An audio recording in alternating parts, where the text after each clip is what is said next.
तो hello guys, कैसे आप सब लोग। मैं जब एक्सप्लेन करने वाला द एमिनेंस इन शेडोज। तो आज से हम इस एनीमे को स्टार्ट करने वाले हैं, लेकिन स्टार्ट करने से पहले मैं आपसे एक बात कहना चाहता हूँ कि आजकल मेरे चैनल पे कुछ अच्छी व्यूज नहीं आ रही, जिसकी वजह से मैंने सोचा कि इस एनीमे को ही स्टार्ट करते हैं। तो इसकी वजह से मैंने इसको स्टार्ट किया। और दोस्तों, कमेंट में ज़रूर बताना कि मैं इसे क्या शुरू करूँ क्या नहीं। तो बातें अब ज़्यादा नहीं करते और वीडियो को स्टार्ट करते हैं। तो इधर एनाइम के स्टार्ट में हम एक लड़की को देखते हैं जो कि उठकर बात ले रही होती है, और इसके बाद वो खुद को स्कूल के लिए तैयार कर देती हैं। और जैसे ही बाहर निकल रही होती हैं, उसे कुछ मॉन्स्टर की तरह लोग दिखने लगते हैं। तो ये देखकर वो डर जाती है, लेकिन हम देखते हैं कि उसके सामने उसका सिर्फ कार ड्राइवर ही होता है। और तब वो स्कूल पर आ जाती है, जहाँ पर सारे लोग उसे देख हैप्पी होती है। और फिर वो लड़की हमको बताती है कि सारी लड़कियां और लड़के मुझको देखकर काफी ज्यादा हैप्पी होती है, लेकिन सिवाय इस वाले लड़के के जो मेरे सामने हैं। और फिर वो अपने सामने वाले लड़के को गुड मॉर्निंग कहता है, लेकिन वो लड़का कहने लगता है कि ओ तुम हो, और उसको गलत नाम से ही उसे पुकारता है और सही नाम नहीं लेता। और इस लड़की का नाम जो है ना निशिनो होता है, और सामने लड़के का नाम कागाने होता है। तो फिर ये देखकर वो लड़की कहने लगती है कि तुमने मेरा गलत नाम ले लिया। तो कागाने कहने लगता है कि सॉरी, मैं फिर से सही लूंगा। जिसकी वजह से वो लड़की कहने लगती है कि ठीक है, लेकिन मन में कहने लगती है कि मुझे इस आदमी पर काफी ज्यादा गुस्सा आ रहा है। और फिर वहीं से कागाने चलने लगता है। इधर निशिनो कहने लगता है कि मुझे इस लड़के पर इसलिए इतना ज्यादा गुस्सा नहीं आता क्योंकि ये मेरा नाम गलत लेता है, बल्कि इस पर भी गुस्सा आता है कि मतलब मैं इसे बात कर रहा हूँ तो ये मुझको नहीं देखता, और यही मुझे काफी ज्यादा नापसंद है। और फिर निशिनो अपने क्लासरूम में होती है, जहाँ पर सारे लोग उसे अच्छी बातें कर रहे होते हैं, लेकिन इधर का गाने उसको नहीं देख रहा होता। और तब निशिनो हमको बताती है कि कुछ वक्त पहले मुझको किसी ने किडनैप किया था और मेरे साथ कुछ बुरा किया था, जिसकी वजह से अब मैं अपने कार ड्राइवर के साथ ही घूमती हूँ। और इधर हम कागाने को देखते हैं, जो कि पढ़ाई के साथ कहने लगता है कि मुझे और पावर हासिल करना है। और फिर हम फिर से क्लास पर देखते हैं, जहाँ पर निशिनो कागाने और ये सारे क्लास में होते हैं। तो टीचर कहने लगती है कि आज मैं ज़्यादा काम किसको दूँ। तो वहीं पर वो कागाने से कहने लगता है कि मैं तुमको दूंगा। और फिर निशिनो कहने लगती है कि मेरा भी स्कूल में कुछ ज़्यादा काम है, तो मुझे कुछ ज़्यादा वक्त यहीं पर रहना होगा। और इसकी वजह से ज़्यादा वक्त स्कूल में होती हैं। और फिर वो अपनी कार ड्राइवर को कार लगाने लगती है, लेकिन उसका ड्राइवर कार नहीं उठा रहा होता, जिसकी वजह से निशिनो कहने लगती है कि मुझे अकेले जाना होगा और अंधेरा भी है। और पीछे का गाने उसका पीछा कर रहा होता है। और इधर निशिनो रास्ते में जा ही रहे होती है, लेकिन वो कहने लगती है कि मैं तो काफ़ी ज़्यादा डर रही हूँ। और उसके पीछे कोई होता है तो वो पीछे देख लेती है और डरने लगती है, लेकिन फिर वो जैसे ही आगे देख लेती है तो उसके सामने किडनैपर होते हैं। और वो कहने लगती है कि तुम ही निशिनो हो, और उसे पकड़कर गाड़ी में बिठाने लगते हैं। और वो गाड़ी में बैठी रहे होते हैं, लेकिन वो अपने आगे आखिरी वक्त में कागाने को पीछे देख लेता है। और जैसे ही फिर से निशिनो की आंखें खोलते हैं तो वह की सुनसान सी जगह में होती हैं, जहाँ पर वो किडनैपर फिर निशिनो से बातें करने लगते हैं कि मतलब तुम्हें शर्म नहीं आती, अकेले घूमते हो, और इसके अलावा तुम्हारी दूसरी बार है कि तुम्हें किसने किडनैप किया है, और तुम्हें पता है अब तुम्हारे साथ हम क्या करने वाले हैं। और इधर का गाने को हम देखते हैं, जो कि वहीं पर वो भी होता है और ये सब कुछ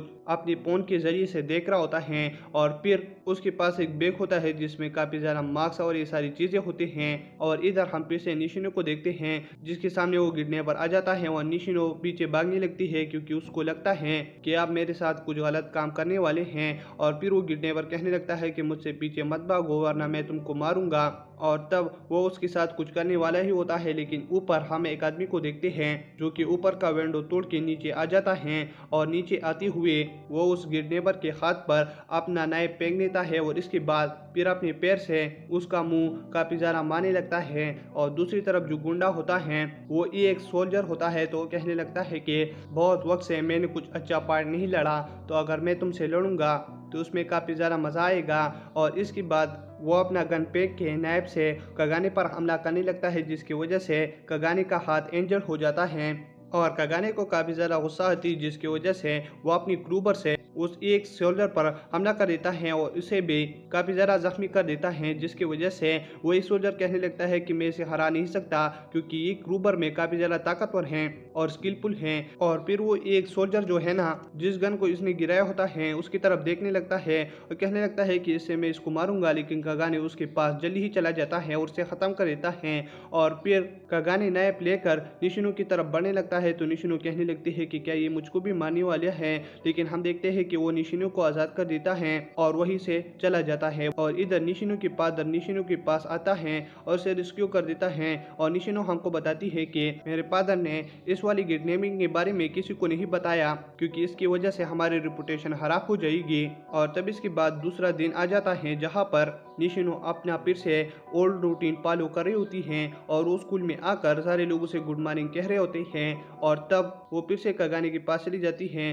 लेकिन इस बार कगाने उसे गुड मॉर्निंग के साथ उसका नाम भी सही से ले लेती है। तो निशिनो शौक और खुश भी होती है। और तभी इसके बाद स्कूल की छुट्टी हो जाती है जहाँ पर हम एक टीवी में दिखते हैं और उसमें होता है कि एक स्कूल का बच्चा कगाने नाम का एक्सीडेंट की वजह से मर चुका है।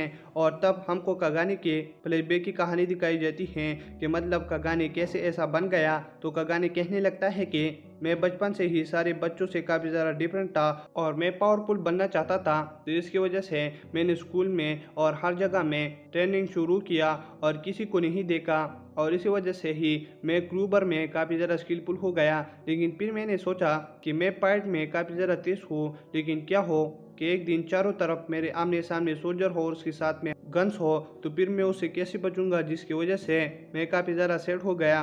और फिर मैंने सोचा कि गन्स तो छोड़ो, अगर न्यूक्लियर बॉम्ब यहीं पर गिर जाए तो फिर मैं तो उससे बिल्कुल ही नहीं बच सकता, तो इसकी वजह से मैं कभी पावरफुल नहीं बन सकता, तो मैं और क्या करूं। और इसके बाद हम फिर से कगाने को देखते हैं जो कि कहने लगता है कि तुम सारे लोग तैयार हो। और हम देखते हैं कि वह के नेदर वर्ल्ड में होता है जहाँ पर उसके पास काफ़ी ज़्यादा गर्ल्स होते हैं और वो गर्ल्स उसको मास्टर बुला रहे होते हैं और वो उस गर्ल से कहने लगता है कि हमें ताकतवर होना है अगर कुछ भी हो जाए। और फिर कगाने वहीं से जंप कर देता है और वो उड़ते हुए हमसे कहने लगता है कि पिछले वर्ल्ड में मैं और ज़्यादा पावरफुल नहीं हो सकता, लेकिन इस वर्ल्ड में मैं ऐसा बन सकता हूँ जिसकी वजह से मुझे यहीं पर अपना बेस्ट देना है। और दोस्तों इसी के साथ इसका फर्स्ट एपिसोड खत्म हो जाता है। तो अगर आप मेरे चैनल पर हो तो मेरे चैनल को सब्सक्राइब करें और वीडियो देखने के लिए थैंक्स। और भाई लोग कमेंट में ज़रूर बताना कि आपको ये एनिमे कैसी लगी और क्या मैं इसे शुरू करूँ कि नहीं।